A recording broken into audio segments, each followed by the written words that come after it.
Detroit Den 313. We're back. Stephen Will talking that Detroit Lions football. But before we get started, you know what to do. Hit that subscribe button. Don't forget the bell icon so you don't miss any of our new content. Steve, talk to the people about what we're talking. Full disclaimer, this is all free agency talk. This is all, we have to say this before every episode. This is assuming no franchise tag happens. We're talking free agents. We're talking guys who are going to come to Detroit and make an impact. We know how the franchise tag works. Nothing's happened yet. This is all just fun and games. We're going to tweak our list as we go. But we're going all in on this episode. If we sign one of these two guys, running around my neighborhood naked. Don't care. I'm good regardless. Let's talk about Brian Burns. Possible free agent, assuming he doesn't get franchise tag. How would he fit with the Detroit Lions? Excuse me, before we even get started, I have one thing that I need to do. Rub one out. Oh, I had to get that out. The Seminole chant. Listen. If we get Brian Burns, I'll bring that to Ford Field. This is the CJ Gardner situation on steroids. Meaning, if you guys watch the channel, you know Steve called me, broke the CJ Gardner Johnson news when it happened, and I ran around my house, I ran around my neighborhood. I did have my clothes on. Don't try to put me on some weird list, but I did go nuts. I don't remember being closed. I woke me up out of a slumber. I went crazy. Listen, this would be that on steroids. Listen, Brian Burns on one side, Aiden Hutchinson on the other, and then every other guy that we talk about is more of a defensive end. Some of them are pure defensive ends like Daniil Hunter that we talked about already, but Brian Burns can put his hand in the dirt or he can stand up. He's only 25 years old. Steve, not to be graphic, but I have a full-blown erection right now talking about Brian Burns. Yeah, I was just about to say that night I called you with the CJ Gardner Johnson news. There was something flapping around, and it was either that girthy pen or it was Big Willie and the Twins. I don't know which one it was. Don't want to know. It didn't look the same color as that pen, so I'm leaning towards the other thing. But you know how I feel about pass rushers. I don't care where it comes from. I don't care how it happens. I don't care if it's D tackle, right, D end, linebacker, safety. I don't care. We need someone other than Aiden Hutchinson. We're beating a dead horse here. Someone other than Aiden Hutchinson to get after the quarterback. Brian Burns, very, very young. 25. He'll be 26 by the time the season starts. That's still a very, very young man in the NFL. Yeah, 100%, man. I'm looking at his stat list, man. Rookie season, he had 7.5, and pretty much every season after that has been close to double digits. It's either been 9, 9, 12 and a half, and 8 last year playing for a terrible football team. Like, he probably didn't have lots of opportunities to really just be in a football game playing with passion. So if you're telling this man, and to me, this one has some real possibilities to me, because the Carolina Panthers might say, hey, we're in a rebuild. We would like to get rid of this guy for some players or some draft stock. And I'm sure he wants to take his services to a team that could actually compete. I feel like Brian Burns is somebody that the Detroit Lions could actually end up with on their roster, and he would be worth spending the money, man. Just even his versatility. He's a guy that I feel like is exactly what they wanted. Charles Harris, James Houston, Romeo Okwara, all these guys that are supposed to be versatile, can rush and stand up and play a little Sam linebacker. He would be exactly what they wanted. Is he your number one choice for free agency? Yes. Without a doubt, no question, nothing changed in your mind? Yes. All right, let me ask you another question. How are you going to go about acquiring him? Is he just going to be a straight up free agent, or is he someone Brad Holmes is going to have to trade for? Because you mentioned them wanting other players. Yeah. Carolina is bottom of the barrel. They technically have the number one pick. They owe that to Chicago for last year. Carolina's in a world of hurt. We're not on here. This isn't a Panthers passing show, but let's just call it how it is. They have no receivers, young quarterback, Bryce Young, no offensive line, no running backs. Their defense is, I'd say, average for how bad they are as a team. Their defense isn't that bad, but Brian Burns is their shiny spot. Listen, I would be, and the reason why I understand, like, guys, before you start hammering me, I have a strong understanding of free agency. So I say players because I would even be willing to do a sign and trade. Hey, maybe you guys pay this signing bonus before we take this huge contract that we talk about before you guys make the agreement, knowing that we're going to make the trade. And then he comes to us, maybe we deal you something. I don't know, a Khalif Raymond, a Josh Reynolds. I don't know. You know, guys that are, to me, those are guys that can be great role players. So if you're going to go in this draft and draft your main receiver for, Bryce Young, and you need some support players or a little support equity, or maybe you need a safety because we got a bazillion of those, but we got guys that have value in the NFL that could offer their services to other teams, man. And definitely help out their team. So I would be willing to just sign him straight up and spend a bag, write him a blank check. I would be willing to do a sign and trade. I'd be willing to sell my body. Let's be honest. You think the Carolina Panthers are going to let their best defensive player out of the room for Khalif Raymond to return punts for him? He's a free agent. I don't think you're too far off. But if I have to play Carolina Panthers GM and I got to look at what it's going to take from the Detroit Lions player wise, you said I needed a weapon for Bryce Young, and the Detroit Lions have a weapon that they don't really use in Jamison Williams. You're out of your mind. Who's got a little chemistry with Bryce Young. No. So you're flat out not doing it No. if you're Brad Holmes. Listen, if he mentions it, Jamison Williams, I'm hanging up the phone. Click. How bad do you want it? Yeah. Listen, here's what I'll say. And I know that you know, and I know that you got me, and I don't even like it, but you got me all hyped up. Here's what I'll say. Jamison Williams is going crazy next year. Yeah, you sprinkled it. You got me. Jamison Williams is going absolute crazy, and I know you agree with me, and I let you. I don't care. And you would be doing the same thing if it was the opposite. Jamison Williams. I would never do no such thing. Yeah, Jamison Williams is going nuts next year, right? And he's gonna show the world what he truly is without starting off the season with any drama, any BS, no injuries, no suspensions. Starting off the season, hitting the ground running, getting his chemistry going, picking up where he left off. Listen, Jamison Williams is a non-negotiable for me. Don't even talk about him. But Brian Burns for JMO, straight up, you're saying no. No, man, it's not even on the table. It's not even necessary conversation because Brian Burns is a free agent. Now, if you're talking about, hey, listen, can we work something out to where we make this money, we make this money work a little bit, and now you guys can have something, then maybe that's how I would negotiate that. These GMs have a way of finagling some things with these contracts. It would make sense for me to do something like that, but otherwise, I just pay him and move on with my business. If Brian Burns wants to get the heck out of a dying organization, come on to Detroit and let's go win a Super Bowl next year. Do you think Brian Burns would be someone who puts us over the edge? Yes. Over that NFC Championship hump? Yes, absolutely. I said it off air. I'll say it on air. You can have me and you at corner with Brian Burns and Aiden Hutchinson out there. Good night. It's a problem every single Sunday. Brian Burns out there with Aiden Hutchinson on the other side. It is a problem. Malik McNeil in the middle. It is a problem. Don't let us get anything else in the draft, free agency with a pulse. Problems. Stephen Will, new Legion of Boom. Is that what you're saying?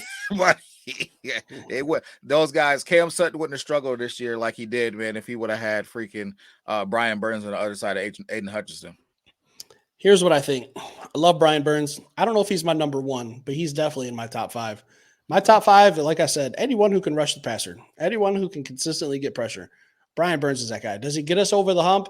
It's hard for me to say that one player gets us over the hump because we were so close. We had that San Francisco game one. Still bitter, still crying. I don't care. Leave it in the comments. Call me. To me, that's all the more reason to be saying somebody's going to get us over the hump, though. Yeah, I'm saying Brian Burns could be that guy where the defense needs some help. We're kind of up against the wall.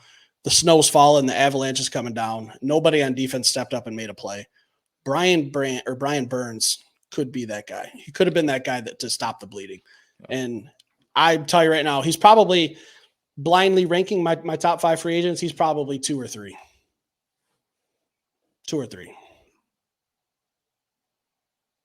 But let's get into number one for me.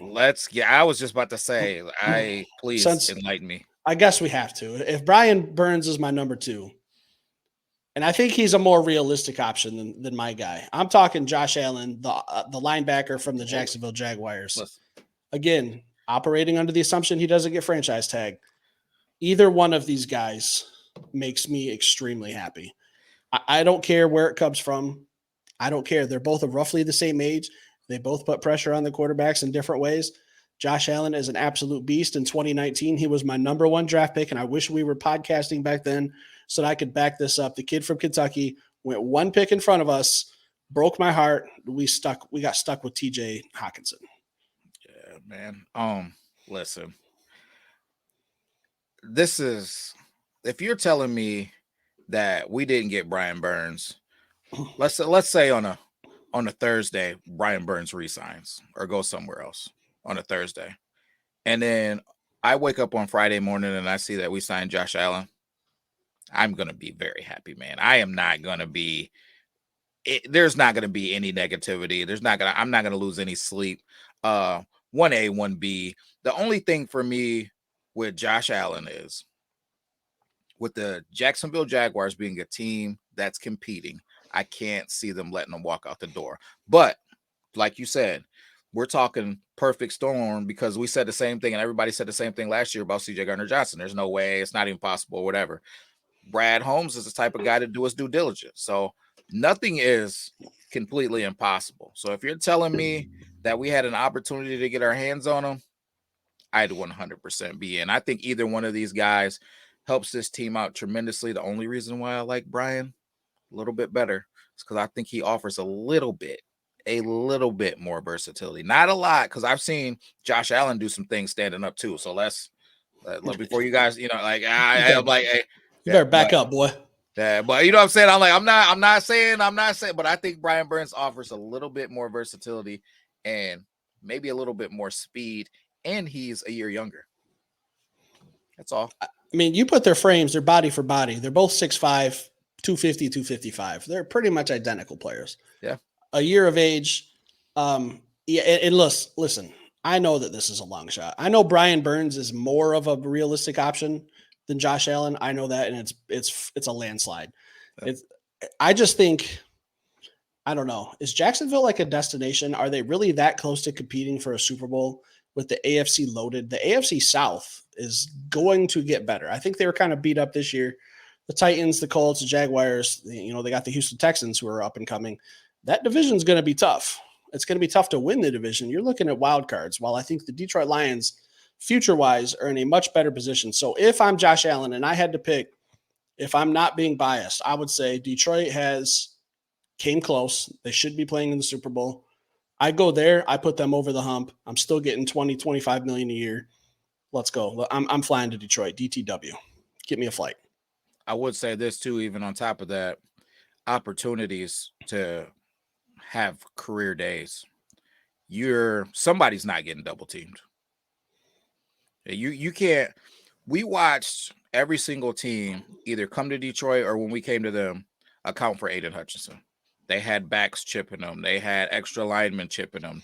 The focus was on stopping Aiden Hutchinson up front. If we have another weapon that is, for lack of a better words, a weapon that most Sundays isn't going to be able to block man on man, that's a problem. Somebody's got to be able to come free. I think we instantly have probably the best 1-2 punch at defensive end in the NFL with either one of these guys. As far as pass rush goes, man, like I said, either 1A, 1B, Dream World, either one of them, I love to have them. So we both agree that both of these players, Brian Burns, Josh Allen, put the Detroit Lions playing for the Super Bowl if they were on the team this year. Listen, man, here's what I'm going to say. The Detroit Lions should be playing for the Super Bowl anyway. So if you're telling me you're giving me anything that's going to make this defense better, I got to say yes. I agree. My philosophy on pass rush. It doesn't matter. Like you said, you could put you and me at corner. It doesn't matter. You don't have to cover for 5-6 seconds because Aiden Hutchinson and any combination of Brian Burns and Josh Allen is going to get after that quarterback in about 2 seconds. How deep of a route can you run in 2 seconds? Yeah, not very Your 40 deep. time tells me about 20 yards. Yeah. And that's with my guy bearing down on you. So it changes the defense, man. The more you put pressure on the quarterback, it just changes the game. It really does. So let me ask you this. Why are we so heavy on pass rushers in free agency? Will tell the people why. It seems like every show we're talking defensive line, defensive end, someone to get after the passer. That's an easy question because you have a big problem with John Kaminsky. You hate him, I think. I don't. All you want to do is drink beer at a campfire with him, but That's you don't want him to play Detroit Lions defensive end for some reason. I don't get it. Correct. I like him in Pascal. I won't even say I like him. I love him in Pascal. If we're in a run situation, you're not running the ball. They both set the edge like absolute monsters, and they're the type of guys that can bump down inside. But Now you start talking about your NASCAR package. And if we can bump those guys down inside to be defensive tackles chasing a passer in a rotational situation. So we got a Leam at one DT and either one of those guys at the other DT. And now we got Brian Burns or Josh Allen and then Aiden Hutchinson on the other side. Good night. Here's the thing. You're right. They're really good at the run. If you're in the NFC Championship game and you're up 24-7 on a team, how much running are they really going to do? I need guys to get after the passer and right. close this game out. Kaminsky, great. I'm probably a hell of a beer drinker. Probably picky to be on my beer pong team, but 24-7 and I've got a lead. I need to see some quarterback pressures, not you setting an edge to stop a run game that's going to be pretty much non-existent. Yeah, you're not wrong. I'm never wrong. Never have I been wrong a day in my life. So, guys, another reason we talk defensive ends, free agency, all these pass rushers. This is my philosophy. I don't know how Will feels. I want someone established, polished, ready to go day one. Drafting a defensive end, a defensive tackle, it looks fine. It's great. It's probably going to take them at least 2 or 3 years to really get their feet wet in the NFL. I mean, we're seeing Aiden Hutchinson kind of blossom the last, 8 games of the season last year. Mm-hmm. It took him a little bit. He had a good rookie year, but there were some spurts where he wasn't around. There were some spurts where you forgot he was on the field. There were some growing pains. This team's ready to win. We need some established players. Where do you get established players? Free agency. The draft, we can address some other stuff, some offensive guard, some wide receiver depth. Let's fix our glaring holes, quarterback, defensive end, in my opinion. We can go get a guard in the draft. We can go get a third or fourth wide receiver, a second tight end. We can go get all that in the draft. Free agency, I need a pass rusher and a cornerback. I'll say this, man. Well, actually, I'll ask you this first.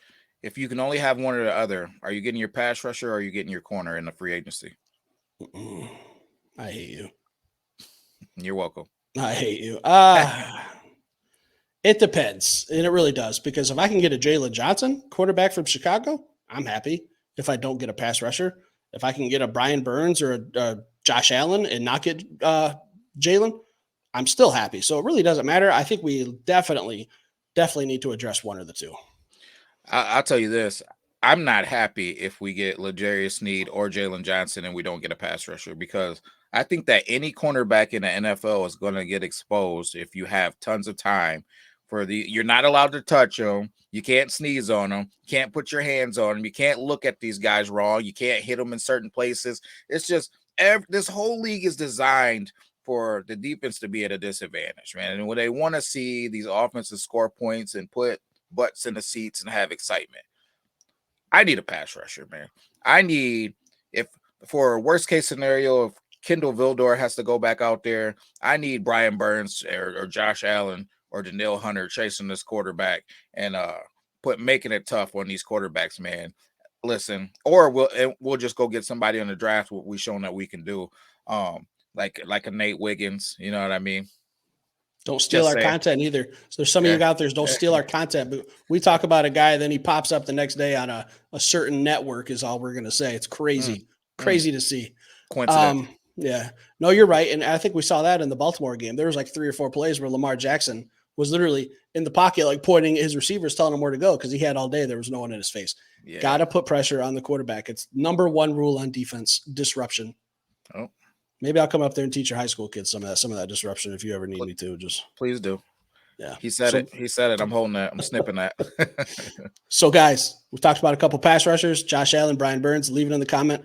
Let us know how you feel about either one of them. Drop another name down there that's a free agent. Even if he's possibly going to be franchise tagged, we'll talk about it until it happens. Leave it in the comments. Hit that like button. If you're new to this channel, hit that subscribe button. We'll be back later with some more content. Peace.